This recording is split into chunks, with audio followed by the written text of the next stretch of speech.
Well, welcome. This is Wendy Hodsdon and Mary Seamster, and we're going to be talking about Amnion. I'd like to introduce Wendy first. She has been a colleague of mine for many, many years, and we've started co-teaching on a regular basis and been exploring the different kinds of work between land and water. So Wendy, go ahead, introduce yourself. So I'm a biodynamic craniosacral therapist and just got certified as a teacher for biodynamic craniosacral, and I'm a naturopathic doctor, and I'm really interested in the question of how do people heal and what's the best way to support the healing individually and also kind of as a collective. And so working in the water, of course, has that opportunity. And so I'm really happy to be collaborating and getting to work with Mary. Yeah, and several years ago, she was instrumental in getting some research project on Amnion, which there's some of it has been written up in Harold's new book. And it's been fascinating to try and document scientifically things that really aren't really quantifiable. So yeah, that's been important. Yeah, so I was a mentor for Karen David when she did her research study at the Health Gut Research Institute in Portland. And what was great is to have a practitioner that was willing to explore the question of what themes come up, how does someone heal, and how do we measure what happens? And I feel like that question of what's happening when we're doing work in the water or when we're doing, kind of more subtle work. Like, we know it makes an impact. We know people change, but how do we quantify that or show that? Right. And I think the first time I met you, you were like, let's play in the pool and do some research and see what happens, which was just such a good opportunity. Yeah. So as you can tell, we have fun when we teach together. I've been in the water for, 24 years, something like that. And actually more than that. And been teaching for 24 years. So it's been lovely to see the evolution of the water work and to stand on some really amazing shoulders like Harold and Jahara and Alexander. And then start studying some of the pre and perinatal work with the Ray Castellino and more the biodynamic work with the chitties. And then most recently really working with Jane Peterson, who does family constellation work. So it's bringing together all these multifaceted ways of looking at the body, looking at the story, looking at the subtlety of cues that come in when people are telling their stories. So why are we doing this work? Because we know it works. Yeah, I mean, that's the thing. We know it works. And, I always look at that kind of upper level. What's the point? What are we doing this for? And I think we're really doing it to support healing, to support individual people healing, for them to become more embodied, and to live a fuller life. And so really asking that fundamental question of what supports that, and to say, healing has so many facets.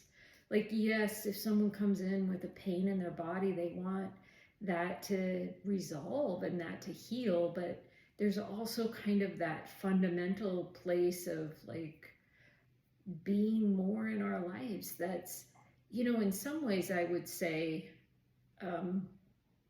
more important.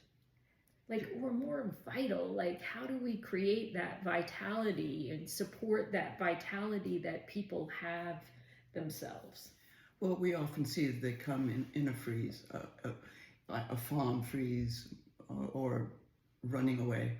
And we're seeing that when people come into the pool and they're in a freeze, they're just sort of stiff, waiting to receive. And they want to be done to. I like the stiff. Stiff waiting. These are very stiff clients. We're at Mary's dining room table, and these are just lovely reminders of our clients and the clientele. stiffness. Yeah. And they're just waiting to be told what to do.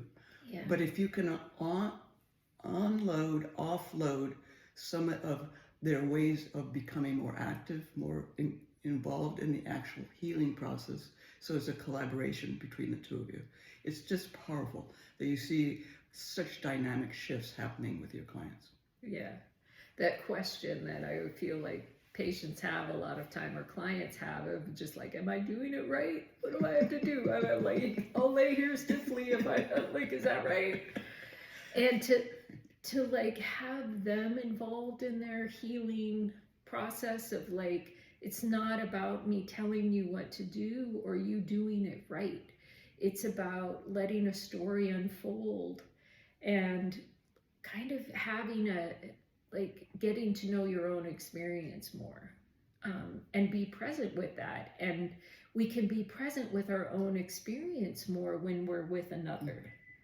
And that's part of our role as a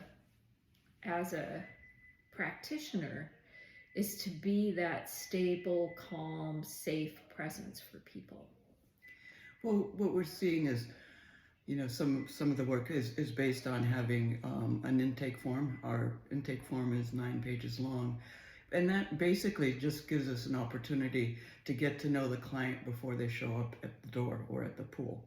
And it gives us cues to how to engage with that person.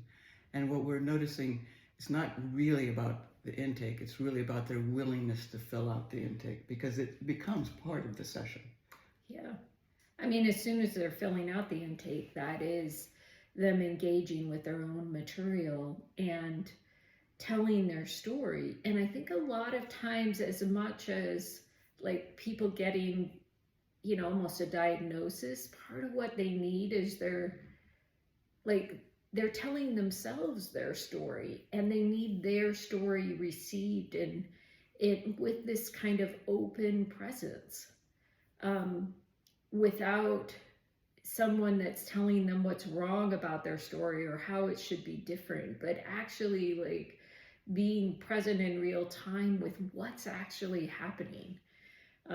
One of my favorite teachers says, when you argue with what is or what was, you will suffer. And to me, it's just really true. It's like so many people come trying to change the past.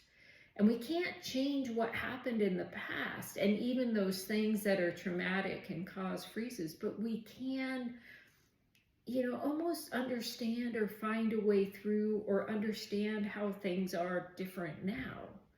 But it requires that being present, telling the story. And being attuned to your receiver. I think I find that most of the time, water work, we start the session, welcome, I'm your practitioner, and then you start the session. Well, in Amnion, you basically spend time talking to the person, and subtly over time they start settling in, and you can notice their breath changing. You can notice that their eyes are no longer averted, that they're actually engaged with you. You can give them space to be and tell their story, and I think you always say, we're not trying to diagnose anything. We're just trying to let the story unfold and just be, and be in present time, so that they can actually feel safe, and then they trust you. Because if you pick somebody up when they're not feeling safe, the session does not go well. And what's the point of all of this? Embodiment. Right? Yes, exactly. I mean, it's like embodiment, living a fuller, more present life. Isn't that what we all want for our lives? Is to live that way ourselves and support other people to be more embodied and live a fuller life.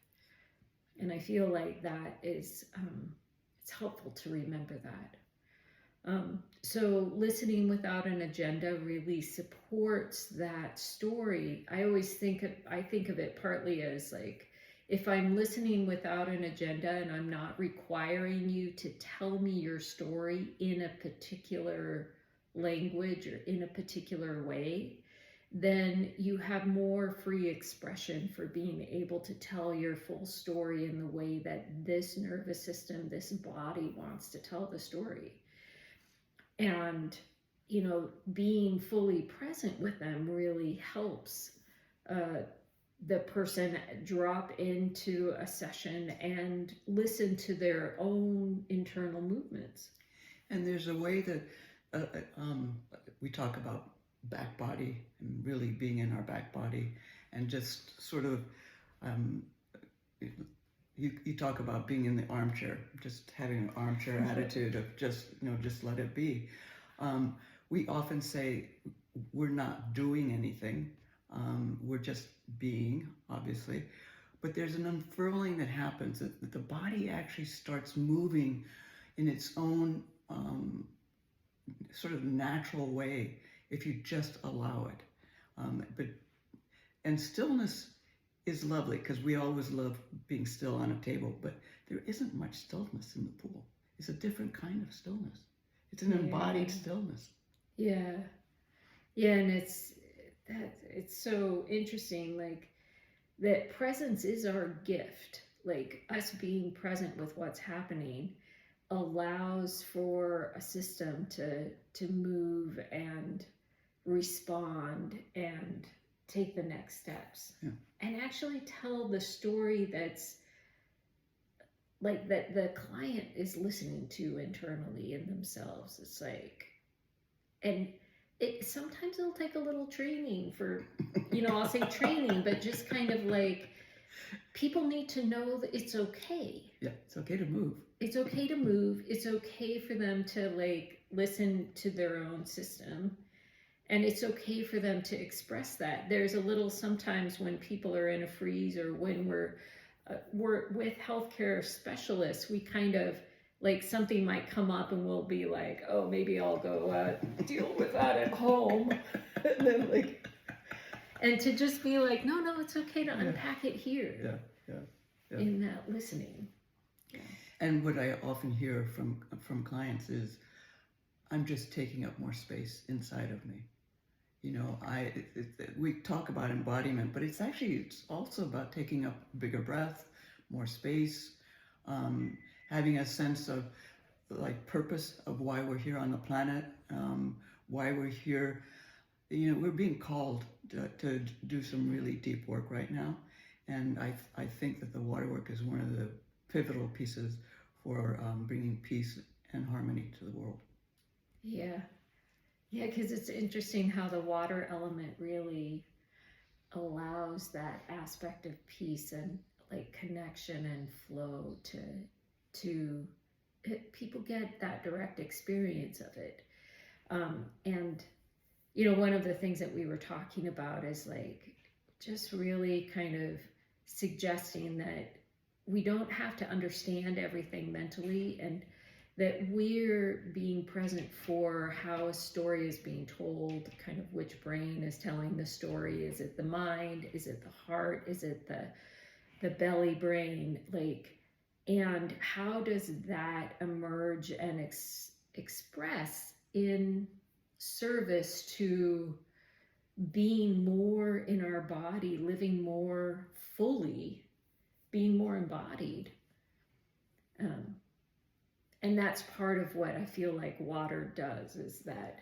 And it also creates a boundary, and it offers containment. I find that clients go, I'm used to getting body work on a table, and I love it, but the moment I step into the pool, I feel this containment around my whole surface of my body, and then there's a way I can drop more internally into my own sense of myself, rather than tracking what's going on outside, because often they're more attuned to what's going on outside than inside. And I think the Amnion work's really about what's going on the inside.